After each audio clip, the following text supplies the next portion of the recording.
dudes in an apartment after college, taking big shits. We were drinking all the time and getting late night burritos. And so you look at this 100-year-old toilet paper industry. Oh, it's always been done the same way. Right. Like, hey, we'd love wipes for us, so let's call them dude wipes. And so we just created our first product. And then a couple months later, MTV calls us up. They want to do a whole episode. What happens next?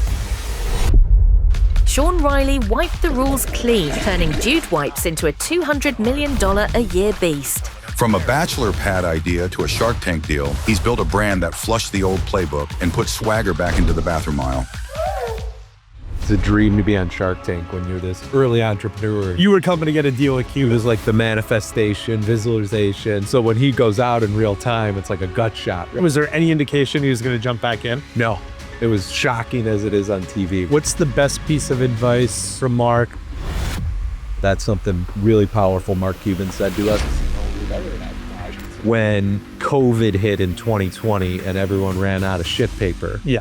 Dude Wipes were just selling faster than we could manufacture them. Right. And it was just explosive growth for us. But what was more surprising was like,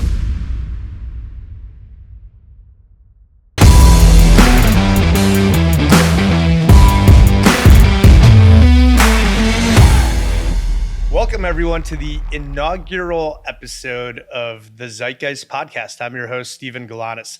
On the Zeitgeist podcast, we are going to be interviewing the people, founders, marketers behind the brands shaping pop culture. I'm so excited to have our first guest today, the Chief Executive Dude of Dude Wipes, Sean Riley. Sean, welcome to the pod. Steven, thanks for having me here at beautiful Cameo HQ in Chicago, man. Appreciate it. Man, what a ride, both of us have been on. But, Yeah. I remember probably 5-6 years ago, me, you, Greg, Adam, go to the Cubs game. And, you guys are just kind of starting to really break out. Yeah. And so much of what this podcast is all about is how did people, without the huge budgets, without, all the big support behind it, what did you guys do to, become, the absolute behemoth that you guys have become? So I'm really proud of you, number one. Thank but you, I man. know that our listeners are going to just absolutely love hearing your story. Yeah, for sure, dude. I mean, when you talk about the breakout moments, let's just use marketing, for example, where you don't have a budget, you're doing the bootstrap thing. That was Dude Wipes all the way from the beginning. Yeah. Because we were just guys in the shithole apartment, put down our money to buy Dude Wipes. And then it's like, okay, how do we sell Dude Wipes? And from that day, we always how do we make noise for free, and how do we just get out there? And so the brand, first of all, was built to do that. Yep. We got to build a brand that works for free by itself, that gets people's attention, that's funny. And, Dude Wipes was doing all of those things out the gate. So it's a mindset thing in the beginning. But I would say the biggest, earliest story was when Dude Wipes got on to the Fantasy Factory with Rob Dyrdek. And so, I was a big fan of the Fantasy Factory and Rob and all of those things. And this is what we do back in the day, just send Dude Wipes to people. And so found the address in LA, packed up a box, wrote a note in there and sent it off to Rob. Didn't hear anything for a little bit. And then all of a sudden, Big Black's on Twitter posting, I got these Dude Wipes, man, screw them man ponds. I'm using Dude Wipes now. And we're dying, This is it. This is so cool. Yeah. We're just we just started this thing and we got this guy we've always watched on TV posting about it. And then a couple months later, MTV calls us up. They're like, Rob and Big really like Dude Wipes. They want to do a whole portion of an episode that's about About it. PSA. They were calling it the Clean Hole Alliance. You could show some clips here of it, but it's a big ass, life-size ass that they built and a toilet, and they were dressed up as pieces of poo, and they came out the toilet, and then Dude Wipes cleaned it all up, and this is a segment in Fantasy Factory. And that was just wow, man.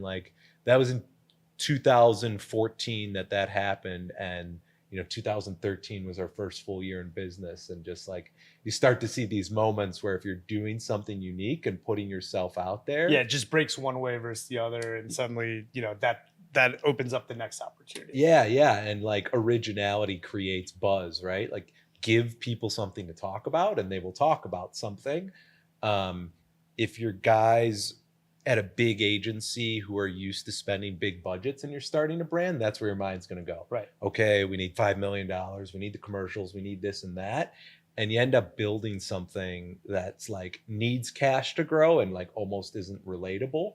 And so that's why, you know, in my opinion, like the authentic founder bootstrapped products, the way they're born almost always makes them more viral, makes them work harder, because that's kind of how it had to be. That's how you had to survive. 100%. And one thing like I really appreciate, and you know, the legions of people that follow you on LinkedIn really appreciate about you and your content is how authentic you've been throughout the whole time, right? When, you know, you were posting in 2016, like, hey, I have no marketing budget, and you're showing up at Wrigley with a dude wipe sign, and that's going viral. And that post, you're like, no budget, no problem. Like, right. go get it out there. But the thing that's cool is like, now that you have the budget and you could spend as much money doing anything you want, like you still have that scrappiness, and so much of the brand love and loyalty and that message is still coming, you know, right from you, because you wear it on your sleeve or on your ass every single day. Yeah, for sure. Yeah, it's like that. You never turn that stuff off. So yeah, now we're spending money on bigger sponsorships, or we'll be on a TV commercial. Like we're doing all of those things, but then we're on social media every day, whether I'm posting something or Twitter or TikTok, like we're out there entertaining and having fun with people every day. And we still know that's free, right? Yeah. And then there's still all little stunts we can look for. And then maybe even stunts these days, well, we never would have been able to pull that off, but it only cost a couple $100,000. Right. If we send people out there and do it the right way, in a way Budweiser would never do it or whatever, we can create a lot of noise. So you kind of like start blending those things, like the money and the bootstrap mindset. Right, because then you can amplify like that, really like scrappy nature that you guys have always had. Yeah. You don't want to be scrappy with no money forever, right? But you want to like hold on to that mindset, because it ends up being a real differentiator. Yeah, and saving your chips until you can really amplify it as well. Yeah, exactly. So let's take it back a little bit. For those that are not familiar with Dude Wipes, the story, let's take it all back. What do you guys do? How did you have the idea? And what gave you the insight that like this was going to be something that was really going to take hold? Yeah. So the insight was dudes in an apartment after college, taking big shits because we were drinking all the time and getting late night burritos, and right in Wrigleyville in Chicago. What was your go-to spot? It was like taco burrito number 2, you know, like one of those. And so it was like kind of those really fun Animal House days. Yeah. Right after college, where you had a check, and baby wipes was the thing that I brought home from Sam's Club, along with paper towels and, you know, a mop to clean the floor and all of that. And, you know, I was using baby wipes in the bathroom. Some guys were, some weren't. Started placing them all around. And when did that start? Like, when did you start using baby wipes? Probably like college, you know? So somebody gave like, somebody like, hey, turned me on to it. A buddy of mine turned Sean, me on to it. Like you're really leaving like some big ones down there. Like, try this out. Yeah, exactly. And it's very clear it's a cleaner clean. And that became really clear to me. Like, oh, this does the job better. Everyone's getting hooked on it as soon as they try it. And so you look at this 100-year-old toilet paper industry. Oh, it's always been done the same way. Right. And some guys just start realizing there's a better way, but nobody's talking about it. And nobody's selling like a flushable wipe really. And no one's selling it, you know, positioned in a way as better than toilet paper. So those were like the early insights. Just like super consumers, I say, typically create the best brands. If you're a super consumer of what you're creating, you're going to end up like really being good at it, you know? I totally agree. Like almost all the best founders of either CPG companies that I know or consumer brands, like they are the biggest consumer of that. They're the whale customer, right? And they just have the insights, and they know how the other whale customers are going to want to buy and like what they need. Yeah. And then they designed that, right? 100%. You know, like, oh, I'd love it if it was a little like this. And so that's all it was at first. Like, hey, we'd love wipes for us, you know, so let's call them dude wipes. Let's make them in black packs. Let's make them, you know, on the go, all of those sort of things. And so we just created our first product just with those insights, which was a little condom size, put in your pocket dude wipe. And the brand was meant to like talk just like guys on the couch would talk, like, we're going to talk about taking shits, going Yeah. to the bathroom. We're going to have fun, be humorous. Like the whole thing was started to have fun. Right.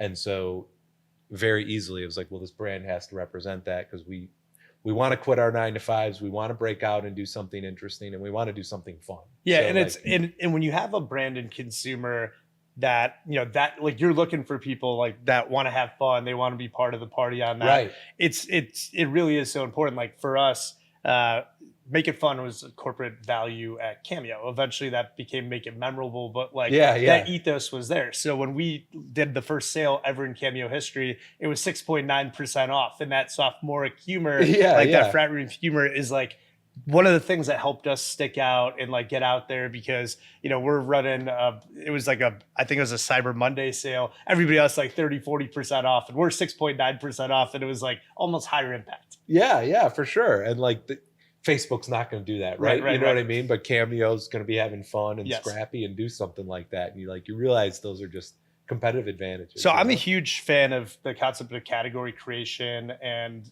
specifically there's a book called Play Bigger. I don't know if you've ever read it. But that whole framework around category creation is critical. The idea basically is that, there are going to be signature brands like a Kleenex that become the absolute dominant player in the space. And then their marketing costs are lower at scale because word of mouth is happening. You're seeing this, even though there's 50 different AI agents right now, like people say ChatGPT or they say Google, and that ends up being such a compounding advantage.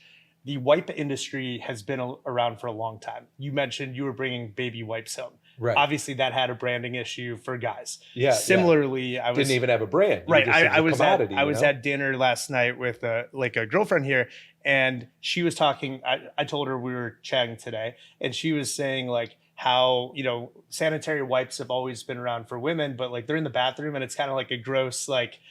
Nobody talks about it. It's it's not. Nobody's built this great brand about it. Talk to me about like. As you're thinking, like, this is the space you're going to go to, naming was probably really important. What were some of the other names you were thinking of? Like, how did you think about building this brand that you very deliberately built? Yeah, I mean, I didn't know all of the like category design creation stuff that I do now when we were starting. So like, got a whole more sophisticated spiel I can give now. But back in the day, it was just like hell bent on being authentic and like creative and original, and so that's what everything came through. Like, this got to be original, it's got to be creative, it's got to be like something no one else is doing, because I just looked at things I liked, like Lil Wayne was a rapper I liked at the time. It was like unapologetically himself. He had like developed this whole thing where he was like the most popular guy in the world, and it was because like he was just him. And I was like, that's like what a brand like needs to be. And that's, you start realizing then you're looking at categories where it's like, how can I do something no one else has done? And so we saw this category like, okay, no one has hung their hat and said, I'm an ass wipe. You know what I mean? There was like baby wipes that was for babies. There was toilet papers. Right. Some of them had, the toilet paper brands had the flushable wipes, but they weren't, hanging their hat on it. And so that felt super cool and original. That no one's come out, besides calling it a dude wipe and doing all the fun stuff there. Yeah. Besides being like, we're going to go for the Kleenex of the butt wipe category, And you can argue that we're like empirically there now. Yep. There's some stuff on Amazon where more people search for dude wipes than they do flushable wipes. And so like, that's what you're looking for. Right. And those are things we appreciate more now. But in the beginning, and which I just like harp on people in those early stages, just like, what do you feel in your heart? Like that's most original, most authentic, just fucking go for that. And there's gonna be a lot of good things that come out of that, and you'll get smarter along the way, you know? You got a dream now, you've got a name, you're still starting out, you've raised no money. What happens next? Yeah, so, kind of those early hustle days, we're starting to sell some dude wipes, flip them a little bit. And when you first went out to market, how did you go out to market? How'd you get your first 10, your first 10 customers, your first 100 customers? Yeah. What feedback did you hear right away? What early tweaks did you make, if any, to like the initial offering? How did it change? How did what you ended up finding product market fit on change, if it did at all, from what you originally thought you were going to be selling? Yeah, we did a lot of like boots on the ground stuff. So like as soon as we got product, we had a table at North Coast Music Festival. Passing it out on the Yeah, beach. yeah. And we just had this table. We were there all weekend. At first we showed up and we thought we were going to be able to sell wipes, but like no one really wanted to like buy a pack of wipes. Yeah. So you're like, I got the product. We're here. Let's give them out. Just give them out, and like immediately you would see people like have fun and laugh and get it. Oh, great. There's a porta potty right here. Like you saw that spark. So like from day one getting out there, we saw that stuff, and it was a lot of boots on the ground, talking to people, handing out wipes. Our first big sale was when me and my co-founder Ryan went to Illinois State, my alma mater, for freshman orientation weekend because they gave us a free table. Yeah. And we were just sitting as freshmen were walking by, handed them dude wipes, and like a president of a frat came over. It's like, we need them in the house. Yeah, and he cut us a check for like $300-$400 worth of dude wipes. That's it. We cleared out the trunk of the car. Yeah. It paid for the hotel that night. Like we were so happy. It We made a couldn't little beer believe it. money. Yeah, beer money. We hit the pub. So yeah, it was really boots on the ground early like that.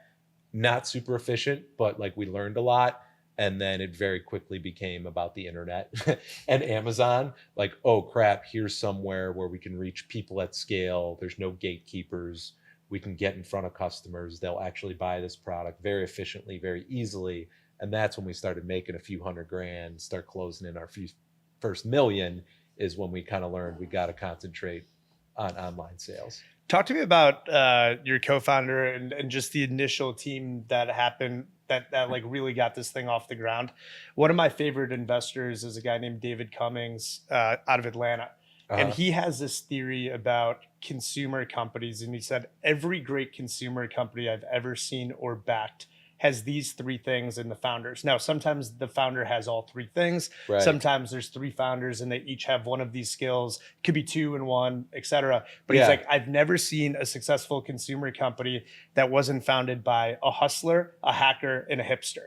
You have to have the hustler that finds like a new and novel way to get this out. So, you're out at, passing them out at the frat house or going to North Coast and, literally hand-to-hand combat. The hacker finds this like new and novel way to kind of like break through. And, that could be so much of the stuff you've done on brand. And then the hipster is really interesting because they have to be tasteful enough to not just know what's cool now, but like what's going to be cool. Like, when you first told people you were selling, dude wipes, and people are thinking baby wipes or like, they're thinking about like sanitary napkins, like that isn't a sexy space, but like you guys were able to like paint this future of what it could be and get people there. So talk to me about, about the founding team and like who had what skill sets and like how complementary or not they were. Cause a lot of people ask me about this. Yeah. No, I like that. And kind of need to be that like tastemaker. Like what does the taste look like in the future and how can we develop that and give people what they don't even know they want yet, 100%. But between that framework, like definitely you're always looking for hustlers, So in the beginning, it's like you got a lot of buddies. Which one of them are actually interested in being an entrepreneur, and hustling to do it? Now all of a sudden you only got a few buddies, right? Yeah, 100%. So like we're definitely all hustlers. And then it was about those like complementary skills. And so, one of my partners is the investment banker, the finance guy, like, all of these things I'm not good at, he's good at and helped us kind of make sure we're managing the money and thinking about the growth, right? And, how do we bootstrap and all of those things. And so maybe that's missing from the hustler, hacker, hipster. Like typically there's somebody who's really operationally, focused, whether it's the finances or the, programming or something like that. So I'll have to tell David, we're missing the nerd. Yeah, we're missing the nerd. There you go. Jeff will love that. And then, like you said, hacking, my partner Ryan is like the branding guy. He's the, CMO, and he's always hacking on these different branding things that are making headlines and all of that. And it's just, it's from that everyday brand hacking, viral hacking mentality that we've had since day one. But he's definitely the hacker on all the brand. As you think about I guess I'm the hipster. the hipster, no, I don't think we needed If to you had ask to that. guess, We do it. We do that one. No, I think it's so interesting because a lot of times what I see is people have a great idea and then they partner with someone that's too similar to them, right? It's like they both like are the tastemaker and like really you can't do design by committee, right? Like somebody has to go say like this is how it's done, and there always has to be that end. But as I'm thinking about you've now found kind of early product market fit, you're starting to get some buzz. You were able to do something pretty early in the company's history that almost every person with a dream dreams of doing. Yeah. You got to go on Shark Tank and eventually closed a deal. Talk to me about the whole process of Shark Tank, because I think there's a lot of misconceptions about what it is. I remember when we were starting Cameo, every single day we'd wake up. It was me, Devin, Arthur, and my brother and Adam Ostrom. The five of us would be everybody was living in my condo. We got rid of all the couches. There were 3 Tempur-Pedic queen-size beds in the living room where the couches used to be, and then the 2 bedrooms. And we would wake up, we'd work out, we'd go to work till 8, 9, 10 o'clock. We'd come home, we'd get Chipotle, like a Chipotle bowl. Like none of us were making any money at that point. So it was like chicken and rice, and we'd watch Shark Tank every single night. That's and that awesome. was like what got us through the really early days. And I remember at that point like dreaming like, wow, if we could be on this one day, like wouldn't that be something? Yep. You did it. You guys had the dream. I know it wasn't like the first time, but like talk about that process. Like how did you get on Shark Tank? What did it take to get there? And then what ended up being the impact of that? Yeah, for sure. I mean, same thing as you, right? It's a dream to be on Shark Tank when you're this early entrepreneur and you're watching Shark Tank even before you launch the company, or it's super early and you're just like, I don't know, I just always wanted to be on Shark Tank, right? So like the first year we got product, they were holding a live audition in Chicago. And we hadn't even started selling it yet. So I went to this live audition. I was a 0 revenue guy, but I still tried to get on, and they were like, it's cool, you're fun, but, we'll call you next year if we're interested. Like it's too early, So then we had a producer's email and we were able to email next year. Them some updates. Yeah. So long story short. So like I think this is a good teaching moment for a lot of entrepreneurs there. Sometimes you go have that, you get that rejection. Maybe you get the email, but you think it's a blow off. Like, what did you do to stay top of mind with those producers, if anything? Yeah. Just understanding when's the next time they're looking at people and getting the contact information. Oh, okay, spring is our next tryout or whatever. Right. And so I didn't even go to a tryout the next time. I just emailed them an update deck. Here's where we are. Update the application. And we got pretty far that time, but then didn't get the call to LA. So then it was the third year. Here's the update, here's where we are. And kind of like everyone knew kind of at that point, like, hey, we're about to make our first $1 million. We just had gotten into Kroger. So like now all of a sudden we kind weren't of breakout just online. inflection moment. Yeah, we were breaking out like on our own, right? Right. And that's exactly what they're looking for. And so then the timing was right after the persistence to get out there. You got the call, go to LA, go to the show. So that was in 2015. And then how long did it take for it to actually air? Our episode aired probably like 5 months after we shot it. Oh, that's actually not bad. Yeah. A lot of times you hear like, sometimes it's a year and a half after. Yeah. And then it's just kind of crazy because like, you've been at it. And by the way, sometimes companies that early, like they might have missed that. It comes out almost too late. Right. And suddenly it's not as helpful as it would be. For sure. No, I mean, our timing was great. Like, the show was hot, right? It was like must-see TV, 2015. And then when it airs, we're like rolling into Christmas time and we had a bunch of inventory. We were like starting to grow a little bit and sales just exploded. Yeah, what did it do to your sales? Like, you've never seen the thing online go this high one day. Like it's just, we made like $300,000 in a weekend or something. And like you did $300,000 probably that weekend right after. And like when we were sitting on Shark Tank in June, we had done $300,000 year to date. Right. And then you just do it in a weekend on Shark Tank, Yeah. I remember the first time like we went like hyper viral. It was a really similar thing that happened. We ended up doing like $36,000 that month, and the whole history of the company, the first 5 months before that, we'd done 8 total. right? But yeah. it's just like, and you look at those charts and then Yeah. it just starts igniting. For sure. So this happens, and explain, like, I think there's a lot of misconceptions about Shark Tank. You know, you see what you see, Right. but like the pitch is a lot longer. Actually, you're there. These deals tend to be like actually more complex in like how they get going. Yeah. Give us any like behind the curtain look at like what that experience was like, who you ended up partnering with, and then, you know, how important that person's been to the growth of the company going forward. Yeah, for sure.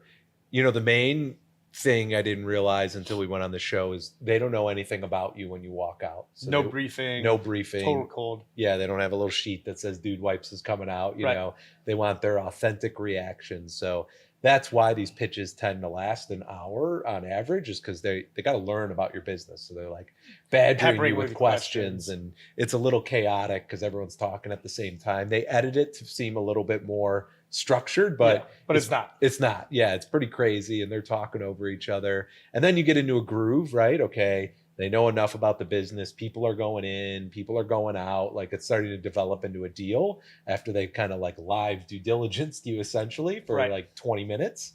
Like, and this is like on stage with the lights blaring, and they're like, Yep. proctology exam, right? You know, Yeah, right in front yeah. of with the cameras rolling. Cameras rolling. I always say, like, that sales pitch early on in my career, I'll never go into one that has higher stakes or Right. like higher For sure. pressure, you know, because you got 20 million people on the other side of your sales pitch watching you, you know, whatever happens. So you're nervous, right? Yeah. But then the nerves go away because you're out there for a while and you're just kind of now like in it, you know, you can only be nervous for so long. And that's when people started going out, and Mark Cuban went out in ours, who was like our guy, you know, like, And did you, like, coming in, was Cuban circled? Is that who you really want? Oh, Like, yeah. You were coming to get a deal with he Cuban. was like the manifestation, visualization, Yeah. talk about it. You're like, this is, if Mark Cuban backs our company, like, we're going to make it. Yeah, exactly. So when he goes out in real time, it's like a gut shot, right? Like, oh, here's this thing. You've been dreaming on being on this show for so long, been dreaming about getting a deal with this guy, and he's out, you know, in real time. And why was he out at the time? He said he wasn't a wipes guy. I think you guys are smart. Yeah. I think you'll do well, but I'm not a wipes I don't guy. use the And product, for that reason, so I'm out. I'm You know out. what I mean? And he wasn't seeing the future yet. Yeah. Which he is now. Yeah, you know, yeah. by the way, So he's spoiler now, alert. Now he's a wipes guy. Yeah, for sure. No Charmin. He his doesn't have son is no a brand big Dude deals. Wipes fan. No brand deals with Charmin over in the Cuban Yeah. household. Exactly. So then, you know, what's interesting happens is then we're like talking to Mr. Wonderful and Robert Herjavec, and they're interested. Mr. Wonderful's, of course, getting greedy like he always does. What kind of royalty deal did he want you guys to do? He did not pitch us a royalty deal, shockingly. And I was almost shocked he was interested. Yeah. But he really liked it. Yeah. But we went in at one valuation. Now we're at the top, right? We're not going to go any higher. And we asked if him and Herjavec would split.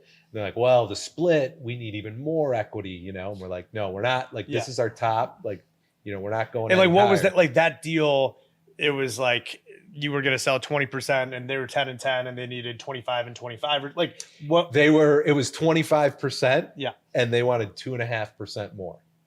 So you were To close. split. Yeah, we were close, but we wouldn't budge 1% over that. We were just like kind of had our top. Now, and- if you hadn't budged and you didn't get the deal you end up doing, would you have regretted like not budging on the 2.5 extra percent? Have you ever thought about that? yeah, I mean, probably would have been, you know, one of those. I don't know if it would have been a regret, but Or do always you think like just being on the show and having the opportunity to even say no, like with this spike, like do you think it Yeah. made a difference that you got the deal you ended up getting? Or is it just the exposure from the show and like no matter what happened on it, yeah, like it could have had the same spike? Yeah. So we do a deal with Mark, right? He comes in, he says, I'll do a deal. And it's like, it's almost when you're not selling. So he's out and then he's just sitting there and then like was there any indication he was going to jump back in? No, it was shocking as it is on TV. We're just like, guy hadn't said really anything in a while, you know? And it's kind of like when you're not selling somebody, they want in, you know? 100%. And we're selling these other guys and we're standing our ground. We're making all these good points. There's and, another famous saying in venture that venture capitalists all want to be the first second. Right? Yeah. Like very few people like actually have the conviction, and those are the special ones that come up and like put that term sheet down. or write that big check before anybody else. It's almost always who's in. And then if there's somebody in that they think is like, or someone smart is like looking at the deal or they're referring over, that's when they'll jump in. Yeah. Then it starts rolling, right? And so, Mark comes in, takes the deal from him, we're high-fiving and everything and awesome, right? Dream come true. To your point about like the Shark Tank spike, like you'll still see a good spike being on the show, whether you do a deal or not. Like, I don't think the consumers really care. They're like, hey, I want to check that out. What obviously happens afterwards, you're with Mark. Now you're on updates. We've been on 3 updates with Mark. And do you still see spikes when they're doing the updates? Yeah. You always see traffic spikes, Google spikes, as people just take to their phone while they're watching the show and look you up. And then obviously Mark is a celebrity and an influencer and all of that. So now we basically have an influencer on our, board in Mark Cuban. And so that's sort of the things you would miss out on if you didn't do the deal. You wouldn't miss out on that spike on first air date. You miss out on all of the other stuff that comes after it of being a successful Shark Tank company. And then in particular, being with a celebrity like Mark and him always promoting you. And, and this is outside of advice you get from Mark and connections and stuff. This is just like pure marketing, branding, power that comes with the show, doing a deal with Mark. What's the best piece of advice you've taken from Mark, or like how is him being on the board shaped you in the company? Don't drown in opportunity. That's something really powerful Mark Cuban said to us, especially early on. Now we're making a little bit of money off Shark Tank. We're calling up everybody in the world, trying to sell dude wipes everywhere. We're running crazy, and he's like, guys, you just got into 300 targets, do good sell in those 300 targets, like make that work. He's very patient, right? And when you're an entrepreneur and you're in like hustle grind mode, you're not, and so to have no matter how much it breaks out, you always feel like it should be going faster. Totally. And everyone else is looking like, oh, Sean, you guys are such a success, or like, how amazing is this? And you're just like, I didn't start this business because I didn't think it would be like that. Right. I started the business because I thought it'd be way bigger than this. Yeah. And faster. So you're always faster. You're impatient, and you'd expect some guy like Mark Cuban to be like, sell, go. And he's actually the opposite. Like, guys, chill. You're doing well here. Develop this. You know what I mean? Like, he's very patient. He's been our investor for over 10 years. And so he's not like a venture capitalist where he's like, I want to be out in 5 years. Where's my money? He's pro entrepreneur. He's mentoring. You know what I mean? He's not investing essentially. And so all of his advice comes from, a place where this is what I would do if I was in your shoes, guys, and slow the fuck down, concentrate on what you have going and keep growing the right way. And those are very important pieces of advice to get early on. Well, I love this idea of like not drowning with opportunity. And a lot of times that also, for breakout consumer and especially CPG, you tend to see this immediate pressure to like, hey, what's the second act, right? What's the next product? Right. So talk to me about that. Like at this point, obviously you're thinking about geographical expansion, getting in more stores, penetrating different channels. But I'm sure like around the table as you guys were talking, it's like this worked. What was the second thing you wanted to try? Yeah. And how long did you wait to go, we've got Little Dude wipes here. Like at what point did you feel like confident to go try the second market or the second product? Yeah, we started to get shiny object syndrome immediately, right? Yeah. And like, because once you can create something and you see it making money, you kind of think, man, I can create more shit. Yeah, and honestly, money, by the way, we're all guilty of this. You kind of get that God complex where it's like, I've made something that people love. Right. I can go do it again. Yep. But a lot of times it's like there was something very unique and special about that initial insight you had that doesn't make it like it's you might have been the best at recognizing that trend, but it doesn't mean that you were the best person in the world at like making the product. So, we've all been, I've been guilty of that for sure. For sure. And you start getting away from that category creation, originality, creativity, everything that brought you to where you are.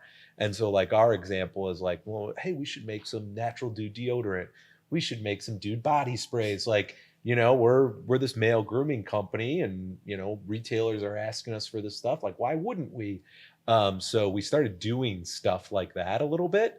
And we were still focused on dude wipes, but we were starting to like drown in these other, second acts and how do we do these other things.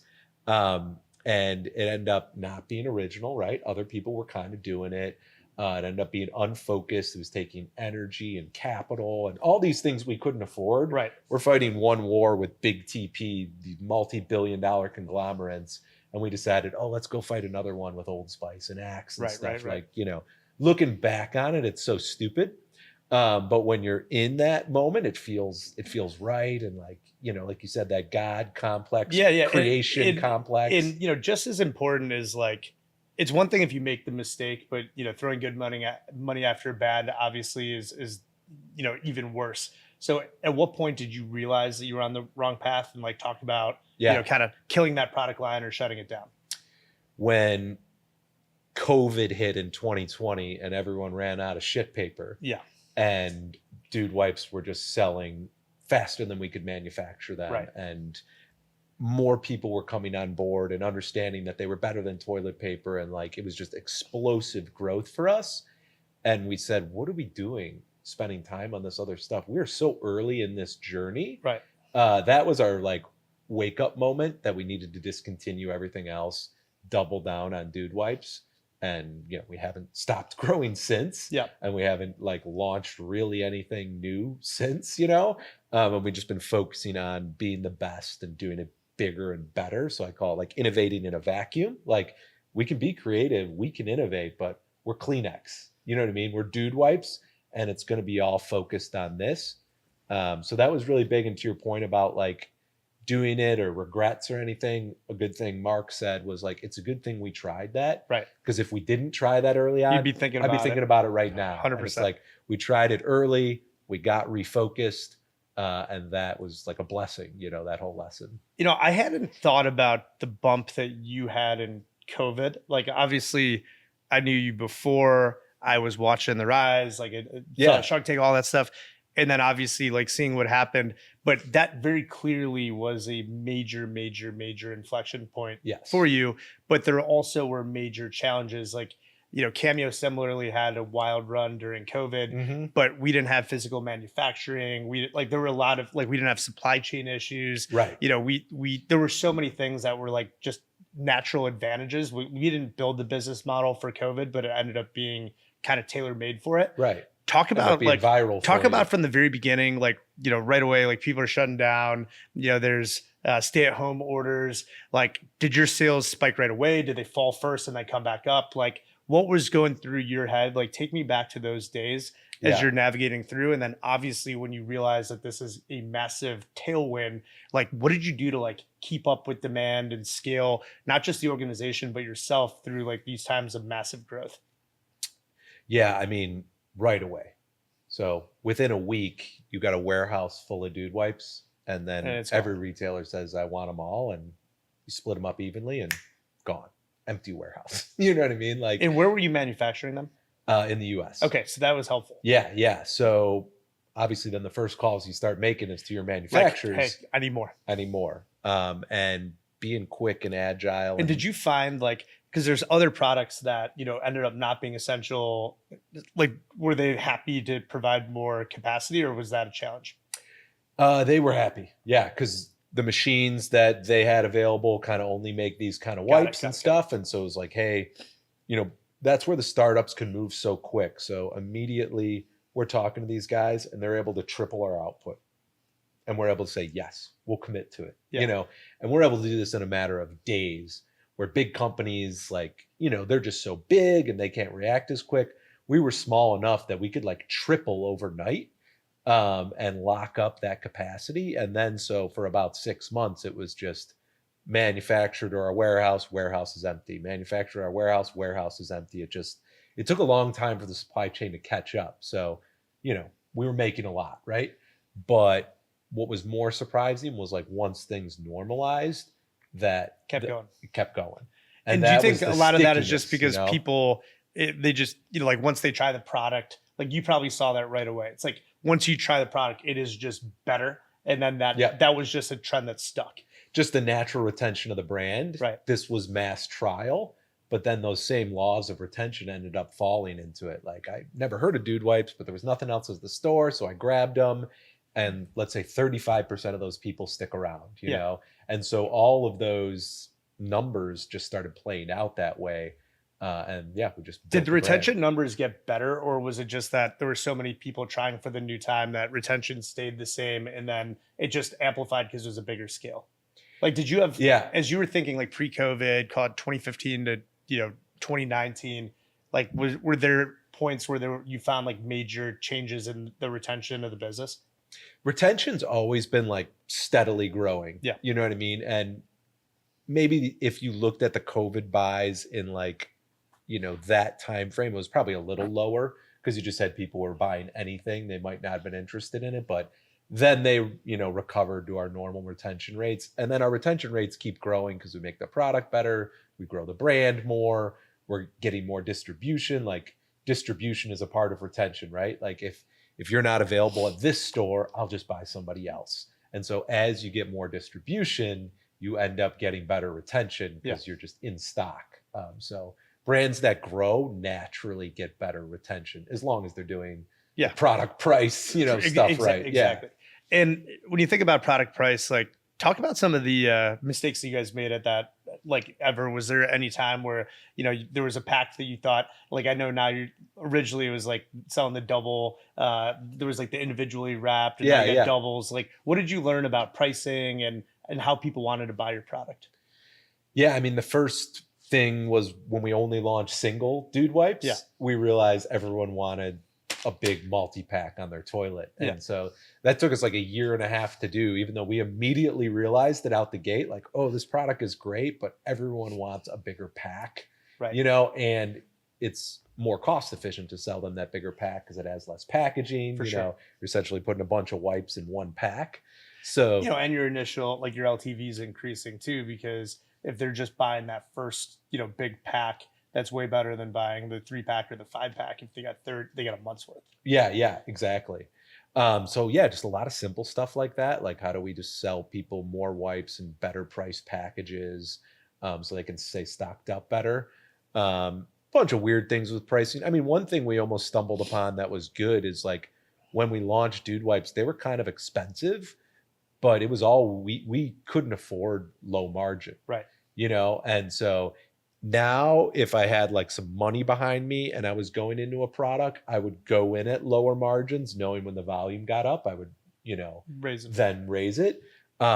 This was not the case. We were just like, man, that's kind of expensive for a pack of dude wipes, but like, that's who we are. We're early, we're scrappy. And so you don't want to overswing and outprice yourself out of the market. Totally. But you want to make sure that some profit can roll in. Yeah. And that you can actually have like positive unit economics. When you hit that, so not, cause like you get that COVID demand, if you got negative unit economics there, like then that, that kills your brand as opposed to like makes it. I will say when we got into Walmart, we had to look into the future a little bit. Yeah. Be like, okay, Walmart is asking for dude wipes. Right. We have to look at a new price that we've never given anyone before. But it's Walmart. They're going to bring a ton of volume. Change everything. And we're going to be able to go use that volume to lower price. So that was like, we went into the Walmart deal with like, this is pricing we never offered anybody. This is a new scale of dude wipes we're ready to go to.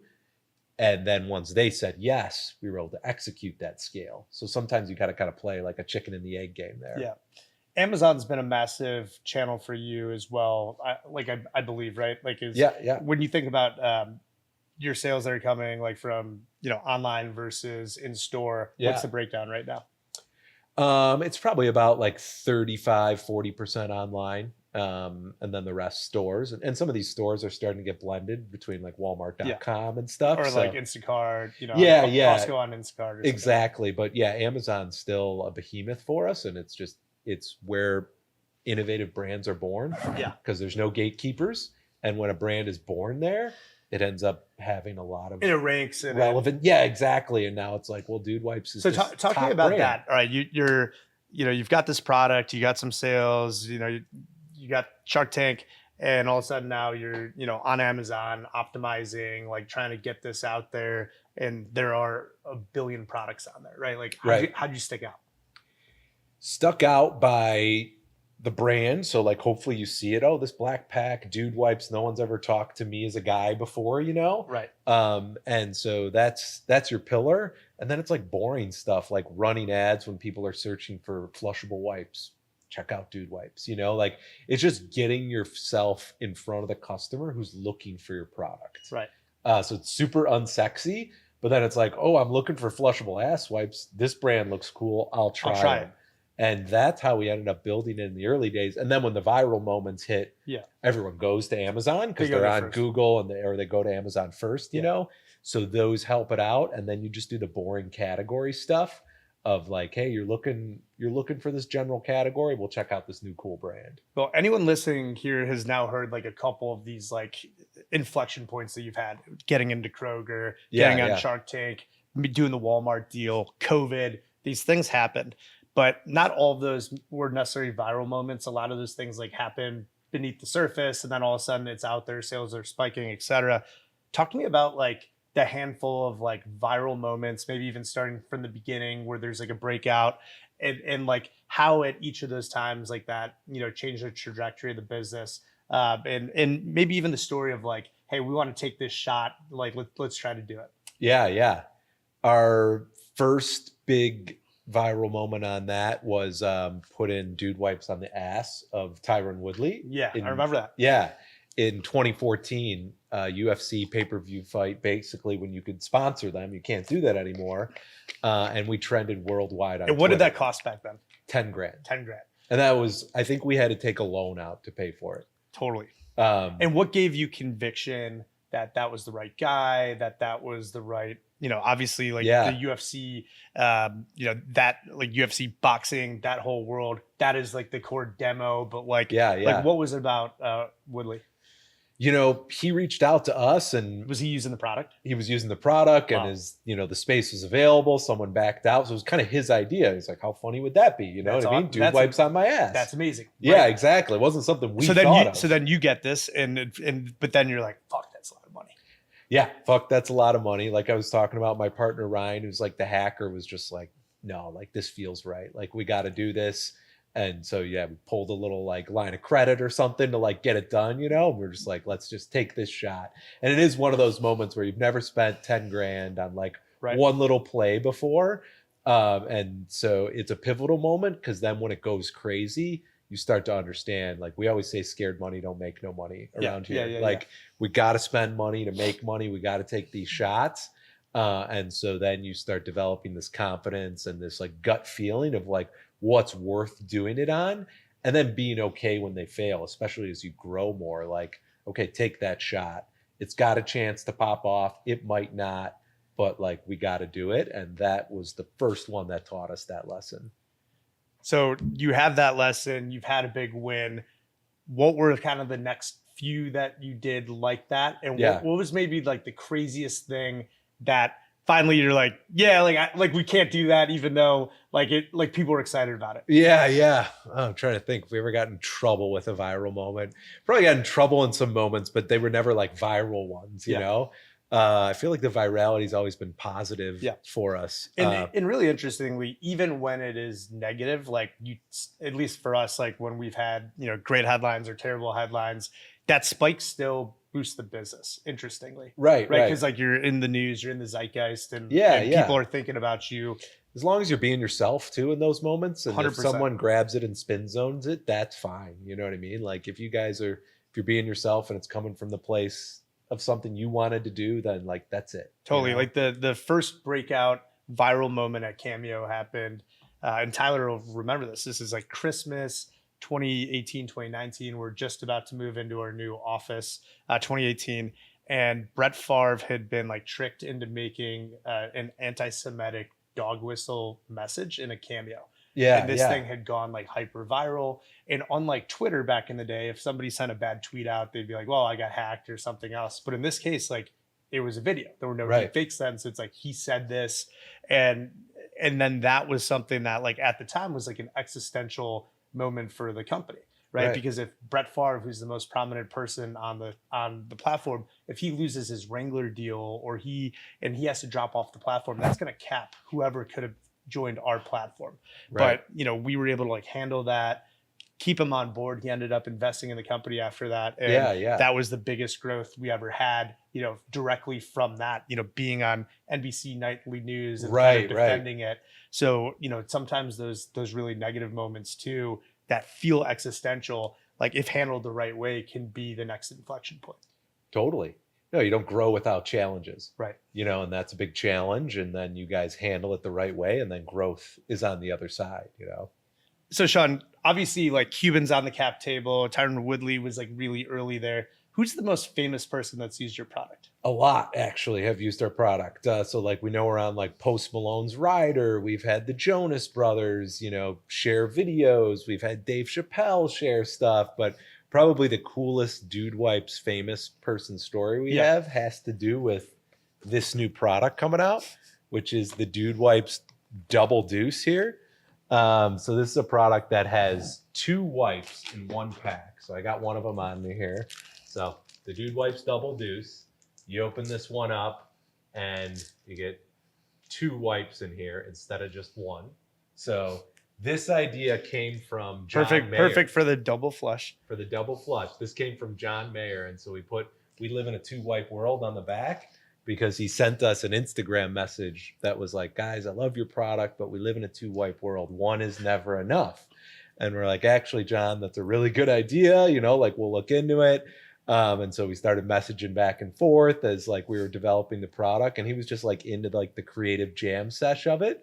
And he suggested the 2 Dude Wipes in one pack, and the Double Deuce launches this month, has finally been born. So that's the best Dude Wipes celebrity, encounter. I mean, that's about as good of a story as it gets. So thank you for sharing. Yeah, for sure, man. Awesome. So talk to me now about you guys, like one thing I really appreciate about you and Dude Wipes is like, as the company's gotten bigger, the operation's more sophisticated, there's more people, but you've managed to still stay like very scrappy, very lean, but you have resources to like lay down the big bet when you want. Right. Talk to me about how, you've had to emerge from, even though, most people would call you a CEO, but you're the chief executive dude at Dude Wipes. Talk to me about your own personal growth going from kind of like scrappy founder, hipster founder to like CEO of a company that is doing hundreds of millions in revenue and matters and employs people. Like what has that taken from you from a personal development perspective, and how's your day different today than it was, 5 years ago? Yeah. I mean, I'm executing a lot less. I think what I've learned in order to grow, you have to let go. Yeah. And so early on, you've learned all of these things that you had to do to pull the levers and make all of these things work. Yeah. And then as the company starts to grow, you realize like, I can't hold on to those things, even if you like them. And if you do want to hold on to them, then you can't be the CEO, because a CEO has to continue to let go of things. And there's still things I need to let go of this day. Like it's a process, it's not like one day you wake up and like you let everything go and stuff like that, at least not for us. And so it's like every week, honestly, every month, every year, you want to just be continuing to grow, bring in people to support you, and being able to be more of that hipster visionary at the end of the day. You know what I mean? Like, you want to be able to think about what's next, build those relationships out there, build up the people beneath you, be that leader. So that's what I saw you say something on a roundtable that got told to me in 2020, like right after The Last Dance came out. Nicole Quinn, my Series A board member at Lightspeed. Yeah. Right after that round, we're getting ready to build our first like major executive team. We're about to raise this $100 million round, and we're at the time we're like thinking we're maybe 2 years to 3 years away from going public and like building that infrastructure. And she said to me, Steven, you've been Michael Jordan. It's time to be Phil Jackson. Yeah. And I heard you say the exact same line on a roundtable with some other founders in Chicago a couple weeks ago. Right. And I know for me, like I really struggled in that change. And like, I've been like, I wasn't able to be Phil Jackson. It didn't work for me. I couldn't bring all these super talented people together in the way that I wanted. Talk to me about your evolution doing that. What worked, what didn't? Yeah, for sure. I mean, what didn't work was trying to be Michael Jordan too long. Yeah. And so we put off like hiring a team and building people for just too long. We got too big, too lean. Yep. Which is you'd rather have that problem, you know what I mean, than kind of have to cut down. For but sure. It was hurting the growth of the business. And so learned that early on. And then what went right is like when we started to bringing in people, like giving them trust out the gate, letting them run their teams and build their teams and like being there to support them. So bringing in like people who were ready to kind of like grow teams and bring out people underneath them.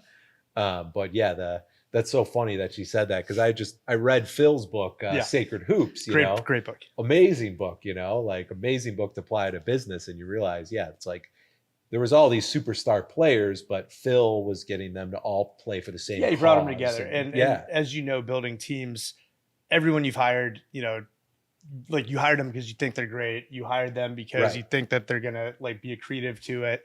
And it really is as a CEO, as your people team, it's your job to like make sure that the whole is better than the sum of the parts. Right. And, sometimes the sum of the parts can be better than the whole. And then that's where you're, really in trouble culturally. So I really appreciate, like, just from the outside looking in, the culture that you built, that Tyler's built, that everybody's, around has done. And that authenticity, like, it plays in the brand. You see it every single day. Whatever you guys are doing, you just know, like, everyone's marching on the same drum. And I know from always it's messier under the hood, but like, for sure. But at least like, the enthusiasm that I see of any of your employees posting on LinkedIn when there's a job offer, like it's really contagious. Yeah. The intent is there, right? Like, and it's never going to be executed perfectly, but as long as everyone is culturally has the same intent and we're all on the same team and we're all reaching towards the same goal, like things are going to work out, and we have like bunch of values like anybody else has on the wall. Yeah. But the first one is the dudeness is the magic. And somebody recently in an onboarding was like, well, if you could pick one of those values, which one? And I was like, oh, they're all important, you know? Right. But at that moment, I realized the dudeness is the magic is the most important one. Yeah. Everything else is explaining to you 100% what the dudeness is. But the dudeness is our creative spirit, how we treat each other, how we're on this mission. And that's our magic. And as soon as we lose that, we're fucked. Yes. And we don't have any more competitive advantages. And so that's the holy one to protect. Yep. And we'll help define it and we'll help craft it. But I think that's such an incredible insight. We have the same thing at Cameo. We've got, our core values, but roll out the red carpet is really the ethos. That's when you walked into the Cameo office, what's the first thing you saw? You walked that red carpet. And we want anybody that interacts with our brand, to feel like they are being escorted down the red carpet at the Oscars. Right. Like whether they're interviewing for us or it's their first day, their first day, like I want them to have the best interview process of all time. I want them, their first day of work to be the best day of work they've ever had. And their second day of work should be better than that. Our customers should feel it in the way that we're interacting with them. Our talent should feel it. And that ethos, like, that is the secret sauce of our business. And, the dudeness is the secret sauce of yours. Right. I love that. And you can feel it when you're here, right? There's all these attentions to details and there's these ways to take care of people and these ways to have fun and roll out the red carpet. And this is like your office and how you guys treat your people. So that's super cool that that's yours. Cause you can definitely see it. And like, that's what other tech platforms aren't going to do for their customers either, is like have that customer service, treat them like they just got the bottle at the nightclub or something, right? Like that's how everybody wants to be treated. Yeah. And if you can come into industry and treat people like that where no one else is, like it's a big deal. So you're very clearly in your Ikigai zone right here. Are you familiar with Ikigai? It's a Yeah. So it's a Japanese construct and framework for basically saying, like, you can only be the best in the world if you're at the intersection. And imagine a Venn diagram with 4 circles versus 2 of what are you great at? What do you love to do? What does the world need? And what can you get paid for or make money doing? Right. And like very, very clearly, like this is like you are just so in that zone. And it's so obvious to anybody that spends 5 minutes with you or sees one post on LinkedIn, like they know that's your zone there. If you were to sell Dude Wipes tomorrow, what are you doing next? Yeah. I think building something again, like what is that thing? I don't know, but it would have to just come from your heart like the first idea did. Yeah. And I think that's where people need to start, is like, what is in your heart that you really want to do? And that could be being a doctor, that could be being a musician, all of these different things, but everything else will develop. You'll get good at it. You'll end up getting paid from it. But where people fuck up is they think with their head. Yeah. And, oh, what should I do? And I should go to college and I should get this job and all it's of like, that. do you love it? Yeah. And then they're missing that. So that's your, And dude, this and is the magic. And by the way, kind of and thing, it's so important. It's such an important lesson because,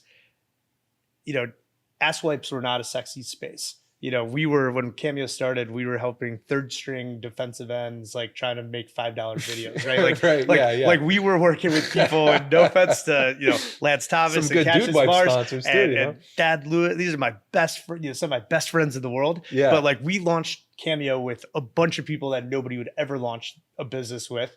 And you guys are passing out, wipes at North Coast Music Festival and going to the frat house and at ISU.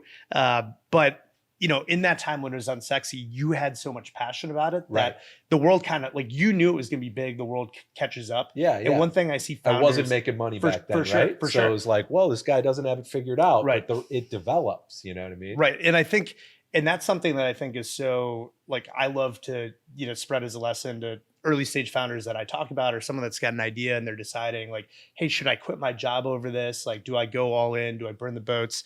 And at the end of the day, like, if you're doing something you truly love, it doesn't feel, even if it's going to take time to go do, like, what you're doing for play is like what somebody else is going to try to do as a mercenary later when you pick up. And that missionary is always going to beat the mercenary. Yeah, for sure. No, it's funny. Me and my co-founder, Jeff, were talking about this the other day because he had the high-paying job at the bank while I was, slanging the dude wipes out of the apartment kind of deal. And so he had all the money, but he wasn't really enjoying what he was doing. And he would be jealous of my situation where I had no money. I'm in this shithole place, but I'm like working on these dude wipes and I'm doing all this, you know what I mean? Like, I'm having fun and I'm like going for something. And I would be jealous of him because he could fucking, buy a bottle at the club or something like that and all that. And so it's like you realize, though, what you really want is just to be doing something you love. And that's why he was so excited as soon as he could, come over, leave his job, come to Dude Wipes, because then he was leaving money behind to come into the mission. That just rings so true. Like, I remember it was Valentine's Day, must have been 2019.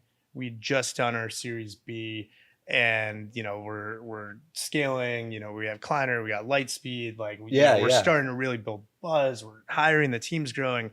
And I remember I got to go to Napa Valley with two extremely successful founders who had billion-dollar plus exits, like Chicago guys. Yeah. And, both of them now were like not, they had the money in the bank, but they weren't at their company anymore. And they were both in this point of like, what to do next. And, I didn't have a pot to piss in at that point. It's like, right. I didn't make any money the first 3 years of the company, like no salary. And then finally now here we are. And, I'm at the French Laundry with these guys. Right. And it's like, and I got to pay for two, because it was like Valentine's Day. Yeah. And I just remember like one of them, Peter, came up and was like, Steven, that like both of us would trade bank accounts with you to have that opportunity to be building and doing something you love and building a team and a culture again. Right. And that was just one of those moments for me where like you just realize how special that moment is. And as a leader, you're trying to do everything you can to like nurture it and cherish it and get it to the next level. So it could become like what you think it deserves to be. Yeah. No, that's a funny story that they're like, because you're building something that you love and you're in it and they're jealous. Yeah, and I've given my debit card and I'm like hoping that, there's enough in there to pay for two. Because I didn't know how expensive the wine thing got was. Right, yeah. Anyways, Sean, this has been absolutely amazing. I'm so happy that we got to kick this off together. Yeah. It's an incredible story. But I would be remiss to not end with the question that we're going to ask everybody on their way out. And I think this question is particularly relevant for you because in some ways it inspired your whole business. What's your death row meal? My death row meal. Ooh, that's a good one. I think it's Portillo's. Yeah. Walk everybody through. I want. And by the way, you can mix and match. You could be like, I need Italian beef from Portillo's, and I need. Oh, there I'm you saying go. all in. Give me. Yeah. I go the beef from Portillo's, and then I got the little ice cream spot called Vinny D's right by my house on Division in Wicker Park.